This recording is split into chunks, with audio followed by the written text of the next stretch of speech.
Hafaday and welcome to GCA Today. My name is Patty Lizama of the Guam Contractors Association Membership Committee. Today I have with me Mr. Michael Blas Macchio, and he's going to talk to us about smart growth planning. Mike, welcome. Today. Yes. Today. For about the last 25 or 30 years, been practicing architecture on Guam. I'm a registered architect here, and part of my training, originally academic training, had a lot to do with environmental effects of design and construction and how that affected people's lives. And a very important word we use in design is context. So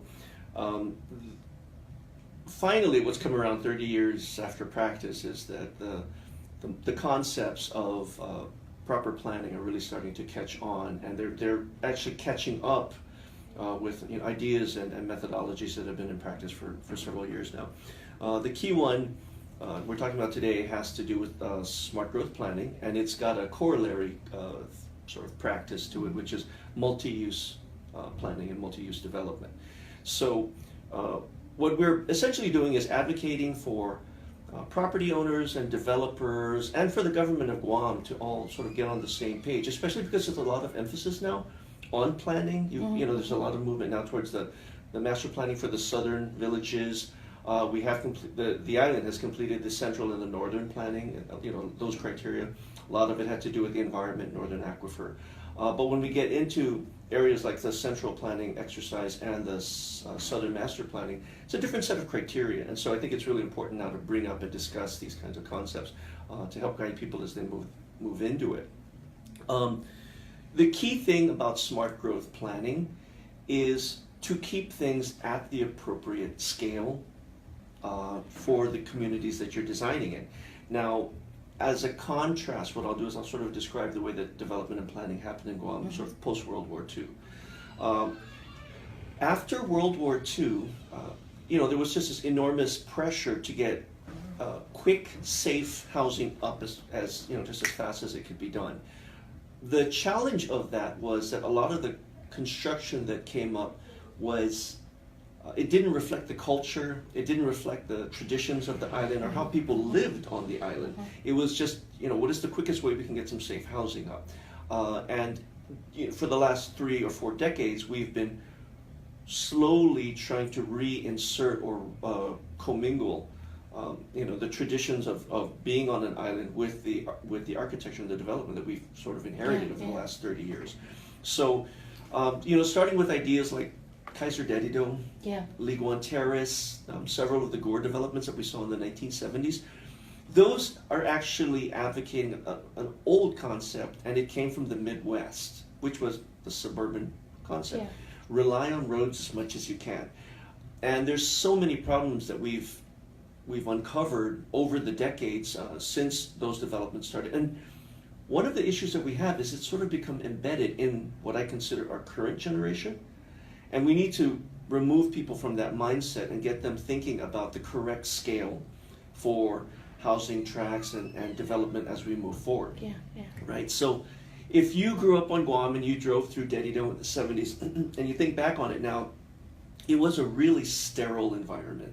So cut 20 years ahead and you'll see that as those neighborhoods age, it became very, very difficult to live in them. If you're a senior citizen growing up in kind of the stretches of Kaiser, you have to have a car. If you don't have a car, your ability to live independently and actively is really cut short. The challenge is that nothing is within walking distance, and all the services were relegated to Tamuning or relegated to Hagapia, right? So you really had to rely on cars. And, there's a lot of challenges with that. With cars, you're isolated from your neighbors. You're creating pollution. You're stuck in the Midwest mentality of get in your car, leave the neighborhood all day, and then come back at the end of the day. So the community wasn't bonding the way that it used to in the older villages. So, part of my exercise was to study villages like in Rohan, Sumay, before it was destroyed in World War II.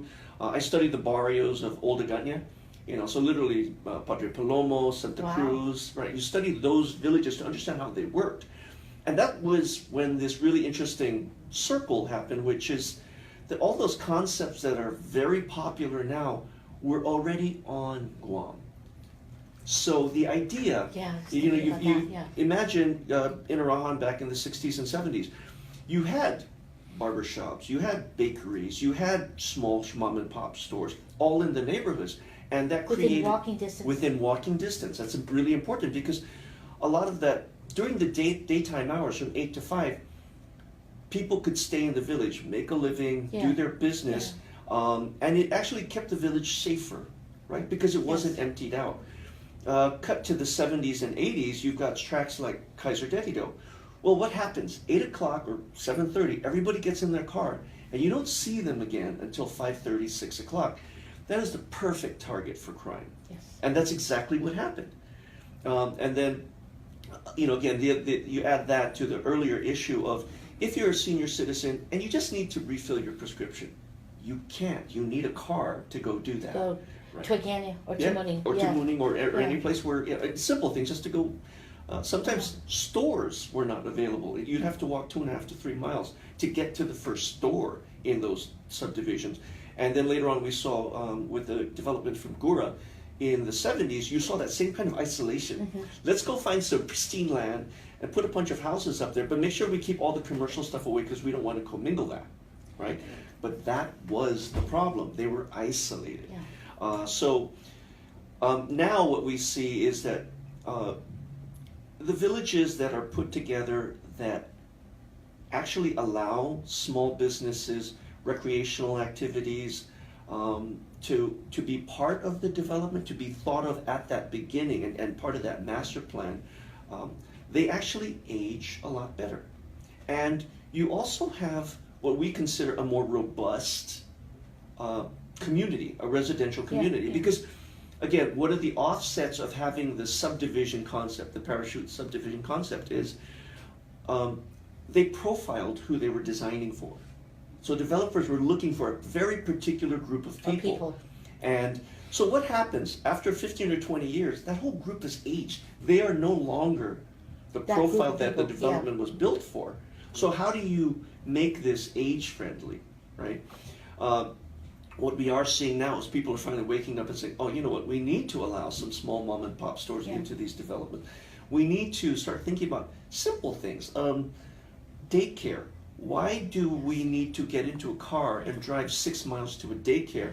If daycares are a cottage industry, it's something small business we can do in every village, you know. And again, so what you're doing is you're bringing jobs back into the village scale. Community. Right. So again, it works that much better. And for seniors, so you've got children that are staying in the community, you've got seniors that are in the community. The other scenario that we talk about is, I'm sure that in every village you've got people that come home from work, then they get in their cars to go somewhere to exercise. Why is that? You know, if you could integrate some green spaces and some walking paths and, you know, work it out so that's part of the plan at the beginning, or if you've got an existing neighborhood, make that a program that integrates something that's rolled back into it. So again, the irony is, you know, you're going to do something healthy, but you need to get in your car to go do it. Right. Which is not healthy. It's not healthy. You know, and I like your comment about it is already in the community in the pre-war. Pre-war, it was there. Yeah. I mean, I remember having this discussion with people when I was giving a planning presentation, and they said, you know, it's our tradition to have, you know, single-family detached. And I said, no, it's not. It is not. If you go back to pre-contact, Indigenous Guam, communal homes, communal activity spaces, the locations where we made taladza, the locations where we prepared food, the locations where they raised little children, men's huts, all of that stuff was communal. Now cut into colonial Spanish periods, right, where we've got the barrios now. Yeah. If you can just close your eyes for a moment and visualize Inarajan or Umatic, the homes were really close together. And for people that are in their 80s and 90s, or the Manamka, when they talk about it now, the homes were so close that when it rained, a lot of them used to put planks across from window to window so they could walk without getting in the rain or mud.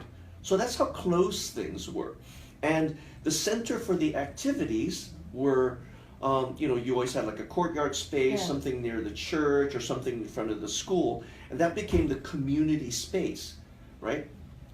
So again, when I'm talking to an individual that says, no, the single family detached is part of our tradition, I simply say, no, it's Yeah. not. You need to Yeah. go back and educate yourself and read about really Yes, what is part that's of the our tradition. underlying word, educate yourself. Yeah, Yes. it's critical. It's You know, amazing. amazingly, one of the biggest things that I always laugh about is that, the one argument that we still struggle with is, but I want to have a barbecue pit. Like, okay, so we'll find a way, before all the architects will get together, we'll find a way to, make it so that you can have your barbecue pit and have your friends over, and it's still going to be okay. But it doesn't have to be this old formula, this parachute formula for how communities are built. Michael, I tell you, my imagination, my vision is going back, and that is amazing. That's good. You're making me think about things and about how they should be for the island, not for a community in the Midwest or something. Right. This is different. Right. Very, very different. Yeah. You're teaching us a lot. This smart growth planning is a definite plus. Yeah.